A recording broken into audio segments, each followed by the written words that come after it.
Hello বন্ধুরা, আমি অঙ্কিতা। তোমাদের সবাইকে আমার চ্যানেল মোনাস ওয়ার্ল্ডে স্বাগত জানাই।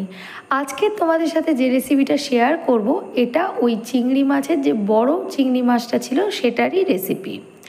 ওটা লবণ, হলুদ, ঝাল লঙ্কার গুঁড়ো, কাশ্মীরি লঙ্কার গুঁড়ো, গোলমরিচ গুঁড়ো, লেবুর রস দিয়ে আমি ম্যারিনেট করে রেখেছিলাম। তোমরা দেখেইছিলে, তাও আর একবার দেখিয়ে দিলাম।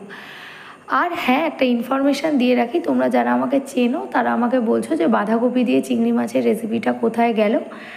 ওটা অ্যাকচুয়ালি কপিরাইট কিছু ইস্যু এসেছে, ওটা আমি খুব তাড়াতাড়ি সলভ করে আপলোড করব ভিডিওটা, তাই চিন্তার কোনো কারণ নেই। আর তোমাদের যদি আমার ভিডিওগুলোকে ভালো লাগে তাহলে ভিডিওটা স্কিপ না করে পুরো দেখো, ভিডিওটাকে লাইক করো, বন্ধুদের সাথে শেয়ার করো, কমেন্ট সেকশানে কমেন্ট করো, আর সাবস্ক্রাইব করতে ভুলো না। ওই যে 3 ধরনের চিংড়ি ছিল, যে চিংড়িটা দিয়ে আমি বাঁধাকপির রেসিপি করেছিলাম, আর চিংড়ি মাছের মাথা দিয়ে দেখতেই পাচ্ছ, আর বড় সাইজের চিংড়িটা দিয়ে ভেজে আমি বানাবো এই চিংড়ি মাছে সর্ষে দিয়ে, কাজু বাদাম বাটা দিয়ে, অল্প করে ঝাল বলতে পারো, আবার ঝোলও বলতে পারো। আমি ঝোলই বানিয়েছিলাম, আর তোমরা চাইলে গায়ে গায়ে করলে সেটা ঝাল হবে। একটা পেস্ট বানালাম, 2 রকম সর্ষে, লবণ, কাঁচা লঙ্কা আর একটু কাজু বাদাম দিলাম, দেখতেই পেলে। তারপরে লবণ হলুদ দিয়ে আমি আলুগুলোকে ছোট ছোট করে ডুমো করে কেটে নিয়েছিলাম, ভেজে তুলে রাখলাম।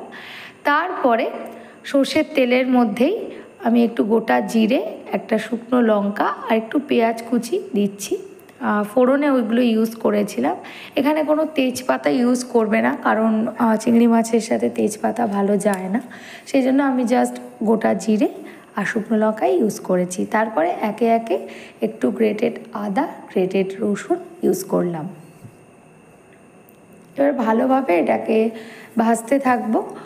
আর তারপরে টমেটো কুচিও আমি দিয়ে দেব। টমেটো কুচিও দিতে পারো, পেস্ট করেও দিতে পারো, কিন্তু আমার টমেটো কুচি দিলেই ভালো লাগে, কারণ একেবারে গলেও যায় না, আবার একটু একটু মুখেও পড়ে, আবার একেবারে শক্তও থাকে না। একটু হলুদও আমি দিয়ে দিচ্ছি, একটু লবণও দিয়ে দিলাম, দিয়ে ভালোভাবে নাড়াচ্ছি। একটু কাশ্মীরি লাল লঙ্কার গুঁড়োটাও দিয়ে দিলাম। সামান্য উষ্ণ জল দিয়ে দিয়েছি, যাতে ওটা ধরে যাচ্ছিল কড়াইতে, যাতে ধরে না যায়। তারপরে আলুগুলো সিদ্ধও হবে, সেই জন্য তারপরে ভেজে রাখা আলুটাও অ্যাড করে দিলাম।